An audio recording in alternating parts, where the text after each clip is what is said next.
In this video, we're taking a look at Samsung's latest, a Family Hub 4.0 refrigerator. It's 26.7 cubic feet, side by side, and includes a giant Android panel. Retails for about $21.99. Full disclosure, I got this for free from Home Depot. I'm part of the seed program in which certain products are offered to us, and in return, we provide an honest and accurate review of the product. There's no obligation or additional compensation. Just review the product, like it or not like it, and it's yours to keep. As a point of reference, I'm going to show you my old refrigerator. A Frigidaire 18.2 cubic foot, freezer on top, refrigerator on bottom. The freezer compartment on top has one metal shelf that can be adjusted up or down, has provisions for an optional ice maker, has a thermostatic control, and no lighting. The refrigeration compartment below has two glass shelves, thermostat control, a light bulb, and two bins with a glass shelf on top. In addition, there's a plastic bin below the top shelf which can be used for storing dairy products. The shelves can be generally placed in one of two or three positions. The inside freezer door has two shelves which are not adjustable. The refrigerator door has three shelves, one of which can hold a couple of gallons of milk, and a small compartment that can be used for storing butter. As with the top freezer door, none of the shelves are adjustable. Exterior finish is brushed metal with a matte finish on the side, both very good at hiding fingerprints. Now we get to the Samsung. Samsung right off the bat is going to require a Wi-Fi connection because that's how the Android panel works, and you're also going to have to agree to give up some of your personal information. If you can't do that, then this is probably not the product for you to buy. Also, if you can't agree to this, you can't proceed from this page forward. Therefore, you can't control the temperature of the refrigerator and freezer.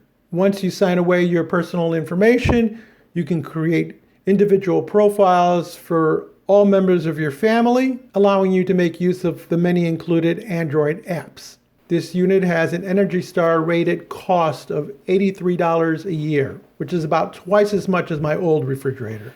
As you can see, this is a rather large unit, coming in at 306 pounds. It is 33 inches deep, so it's going to be deeper than your 26 standard cabinet size. It's almost 36 inches wide. The texture is brushed stainless with a matted side panel. Beware that the height varies depending on if you're measuring from the back, the front, or somewhere in the middle. It can go from 68.5 to 70 inches. It's important to check your measurements if you're trying to fit this refrigerator underneath an existing cabinet or an opening. In order to use the water and ice dispenser, you'll need to buy an optional water hose and attach that to your water connection. If one doesn't already exist, then obviously you'll have to have a plumber to come in and do that for you. The dispenser not only outputs water, but also cubed ice and crushed ice. Unfortunately, it does not have a drip tray, meaning that any spills are going to probably end up going over the side of the door. On the plus side, the dispenser is tall enough that you can fill water bottles. The side-by-side doors come with hidden handles. You just simply insert your hand, grab, and pull. The handle is over 2 feet tall. Most people should be able to easily reach and open it. The one downside is it's a little hard to clean because it's such a narrow opening. Upon opening the refrigerator door, the first thing we notice is a bluish LED light. Plenty bright, but the wrong color. Shelves are glass. They do not slide out, and they are not adjustable, though they can be removed for cleaning. The second shelf, like the first, is not adjustable. The third continues that same tradition, and the fourth one sits above the bins, so it too is not adjustable, although all the shelves can be removed for cleaning. Below the bottom shelf is a bin with a translucent front panel. The one below it is also the same, though slightly smaller, because it has to allow room for the water filter. To change the water filter, simply turn, remove, and replace.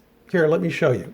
You simply turn to the left, remove the water filter, and replace it with another Samsung water filter. Cost anywhere from $24 to about $50, and they have to be changed approximately every 6 months.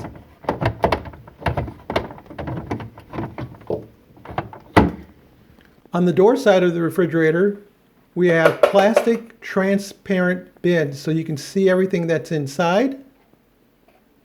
No place for the butter, or at least not a separate compartment for it. Then we have the camera, that little black dot there. Here's the camera's interior view. As you can see, things are a little bit distorted and you don't see everything that's in the unit. Here's an actual photo of what the camera was looking at. So you see that because of its position, it's trying to look up and down, and it doesn't do a very good job. Plus, once you put things in the refrigerator, it becomes just a mess of things to look at and things are hidden. So while Samsung boasts about the ability to see inside your fridge without opening the door, it's a very limited use. You're also able to use their phone app to see inside your refrigerator, but the view is even more distorted. Coming down from the camera, we have another bin, which allows you to put in tall items. And then the bin below that will actually accommodate 2 gallons of milk, which is very nice. And then you have another plastic bin at the bottom, so you have lots of storage space on the door. But again, none of them are adjustable. On the freezer side of the door, no, that's the chili. Yes, right above that is the power vent where the cool air comes in and circulates. Again, you have a bluish LED light for the entire compartment.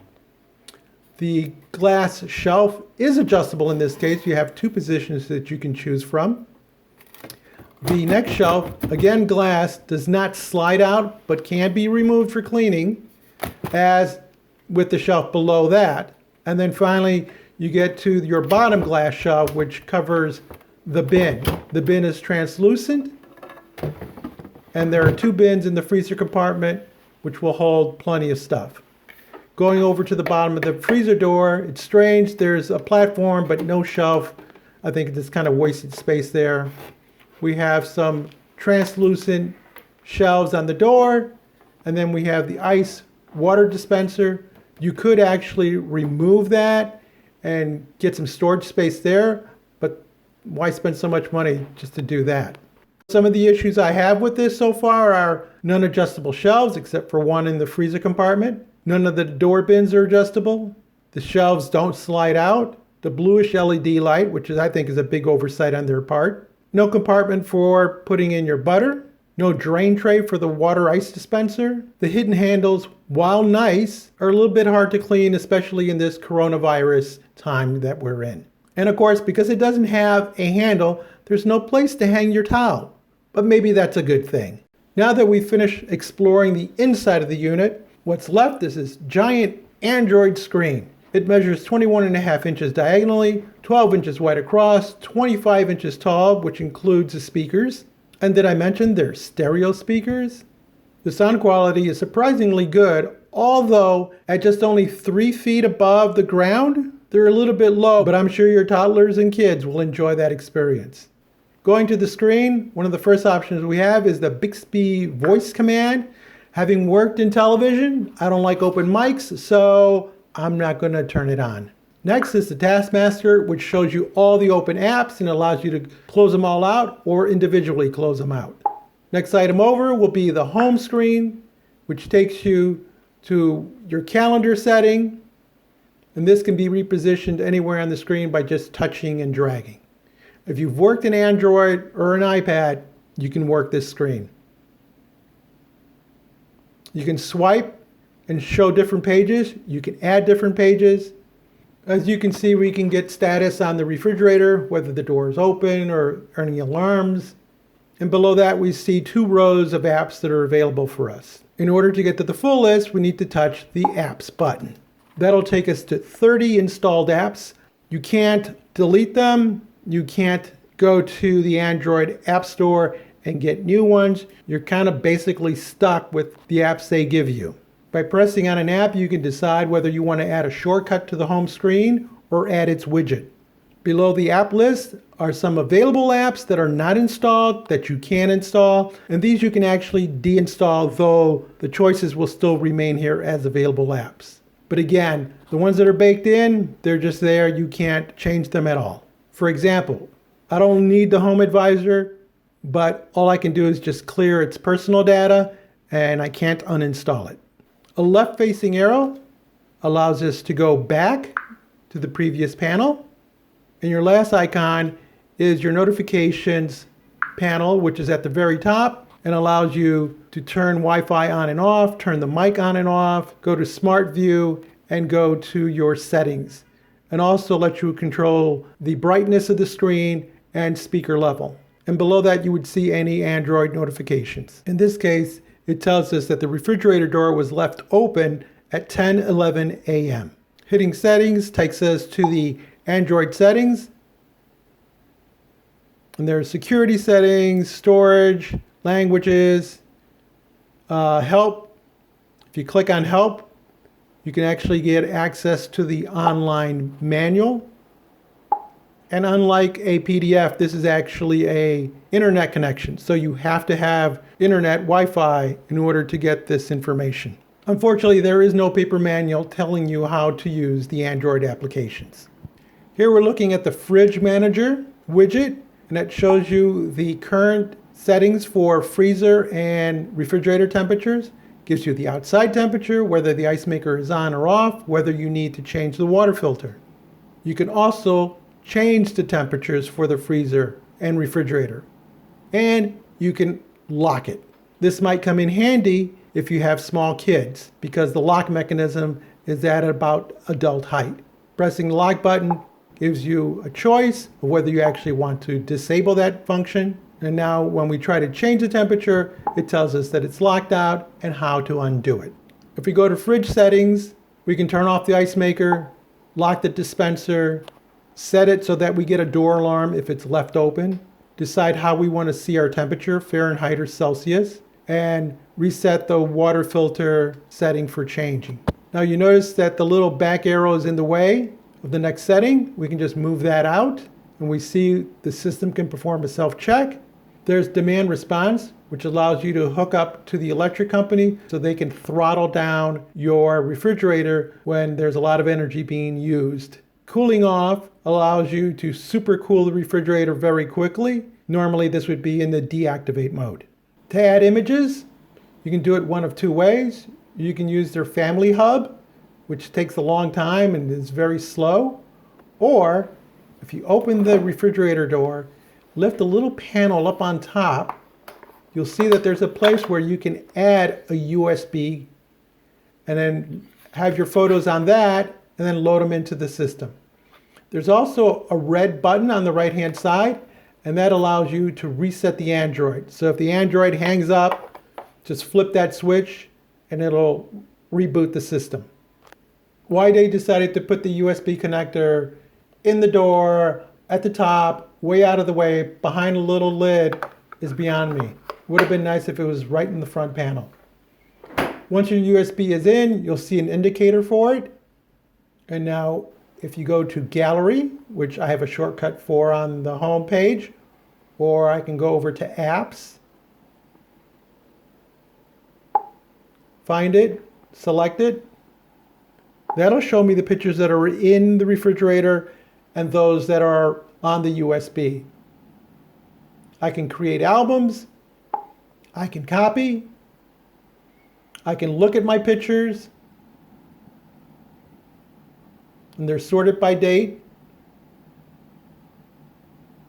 I can look at albums.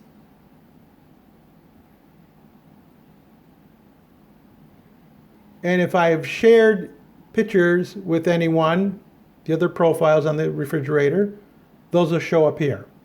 Once your photos are loaded in, you can automate a slideshow and entertain friends and family with your refrigerator door. Selecting the built-in weather app will give you current temperature and forecast. You can program several cities into it. Another nice app is the music player. In this case, I'm using TuneIn, but it does come with Pandora, Spotify, and iHeartRadio. TuneIn allows you to browse and pick from local radio stations, talk, sports, music, podcasts, different internet feeds. One app that you might find handy is the Samsung Care, which has tips, video chats, and extras on the use of your refrigerator. But again, you'll need an internet connection to make this work. I must say, while I'm not into a lot of these apps, I did find the Morning Brief the most interesting one of all. Although it's called the Morning Brief, you can use it anytime, night or day. Good afternoon, Fridge. Here is your midday brief. It greets you with your profile name. It tells you the current temperature and forecast, whether you have any food expiring, any reminders, and then takes you into NPR News Now. Live from NPR News, I'm Lakshmi Singh. I find this the most useful app since it updates me on what's going on before stepping outside. So with all this electronic gadgetry, one has to ask the question, what happens if you lose power? We pulled the plug on it. As you see, the lights are out. Moved it to a different location. Plugged it back in. And you get a logo, time, date, location, and my photos have loaded and no data has been lost. So now we get to the question, is this worth the retail price of $21.99? One could argue that it does come with some really good apps. Calendar, shopping list, that morning brief, memo pads, meal planner, photo gallery, internet browser, smart recipes, weather, cooking timers, music players, to-do list. Great, but you probably have all those things and more on your smartphone or tablet, right? Well, what are some of the negatives? Well, there's the gimmicky camera that Samsung pushes. Really doesn't show you much. It's of little value. You're going to be opening that refrigerator door to see what you actually have in there, as opposed to waiting to look at a snapshot of it. The refrigerator telling you what foods are about to expire sounds really cool until you realize that you actually have to enter in all that data. There's no way of scanning a barcode or taking a picture and having it recognize the food item. So to me, that's a negative, because I can do that on a piece of paper. Speaking of which, you can't print any of the information that you generate inside this box. You might be able to share it via the family hub, but if you want a piece of paper, like a shopping list to take with you, it ain't gonna happen. In addition, you can't delete any of these apps, nor can you add new apps to it. And in the end, the media browser, well, if you're going to content-rich websites, which is almost all of them, it's gonna have a hard time playing that media for you. Now, when you consider that the twin to this refrigerator without the screen retails for about $1,400, we're looking at a price difference of $600 to $700. You can buy yourself a pretty good smart tablet or phone to use, and if you want to, you can actually tape it to that refrigerator with some Velcro, and you have the same thing, but better. But hey, I get it. For families, this is probably really cool because it allows everybody at a central place to input information, to share information, and for that reason, it might be worth the cost for a family. But you have to consider the added value of this device and whether it's worth the additional cost. For me, this is not the refrigerator I would buy. Why? Not so much because of the screen, but more importantly, because at this price point, I think this refrigerator should come with adjustable shelves, adjustable bins, LED lighting that isn't blue, and a water dispenser that has a tray for spills, as opposed to the water pouring down the side of the door. Oh yeah, and it doesn't have a compartment for holding butter. So for those reasons, I would actually look for other refrigerators that are much lower priced that do come with those features. But for those of you with a family, I get why this appeals to you, and maybe you should get it. If you found this video useful or educational, give us a thumbs up, leave us a comment, please subscribe, and as always, thank you so very much for watching.